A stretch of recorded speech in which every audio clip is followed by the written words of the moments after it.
Good day. Today's topic is the future and the path forward for immigrants and immigration.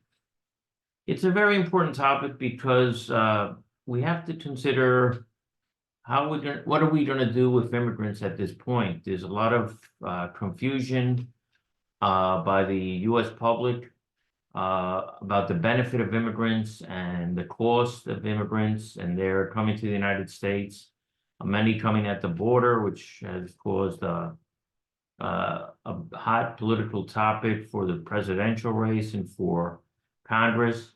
And really what happens is the biggest problem we have in considering the future and the path forward for immigrants is the press. And the press really, unfortunately, put a negative spin on immigration.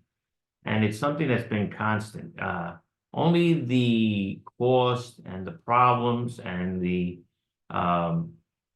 lack of a reason for coming is what is discussed by the press. They see these people and they spread the fear of immigrants, the cost of immigrants, the problems of adjusting with them.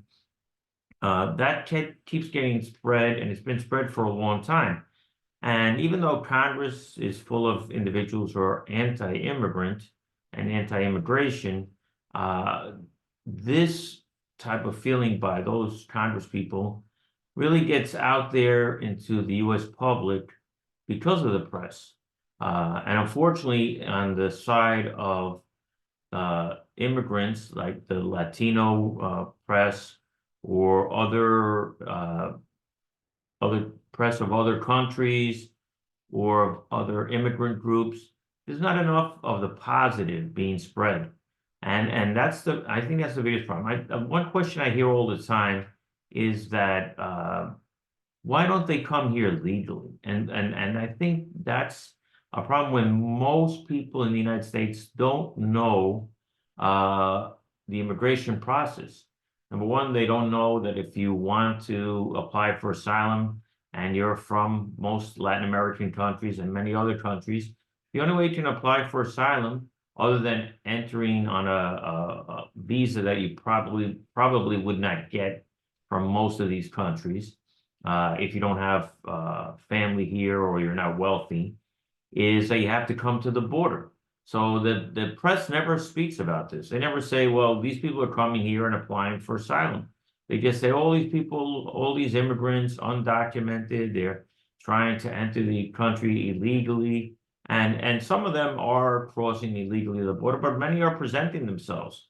And the other thing they don't discuss is, why are these people coming, so many at this time? What they do is blame the whoever's in power, or that they're taking advantage of the weakness that the government's letting them in. But in reality, we're talking about post COVID and all the problems that these nations had that came forward. If they had governments that were corrupt, or that they were either a dictator or somebody who doesn't let people have freedom, if there's a junta that's controlling, those people, all of a sudden, COVID brought out a lot of the problems, a lot of cases where women are being abused with domestic violence by their spouse or their partner. So these people are coming here to escape problems. And many of those problems are created by what happens here in the United States. Nobody talks about all the drugs, all the guns that we have in this country that create gang violence in other countries. So these are issues that unfortunately the U.S. public hasn't heard, hasn't understood, that a lot of times we're causing the problems that bring these immigrants. The other issue that nobody speaks about, and that the press doesn't speak about, either through social media, through different magazines or newspapers, is that I would say, since the last legalization in the 80s, there hasn't really been any positive immigration laws coming out to help people to enter legally. There's a limited amount. We need more people to come in because of the baby boomers retiring. I've spoken about that before.